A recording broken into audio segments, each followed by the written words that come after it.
So we're going to change the air filter in the Mark 1 Toyota Yaris. It's a 1 litre. So to do that, we'll just unclip this little clip here, the other one on the other side, and then just get the whole thing and just tilt it and then slide it up.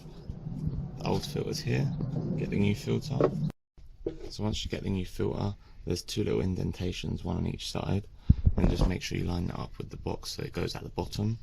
Then put that in, and then line up the tabs, these 2 tabs with 2 tabs that are under the box, and then line it up, and then just push the clips back in and you're done.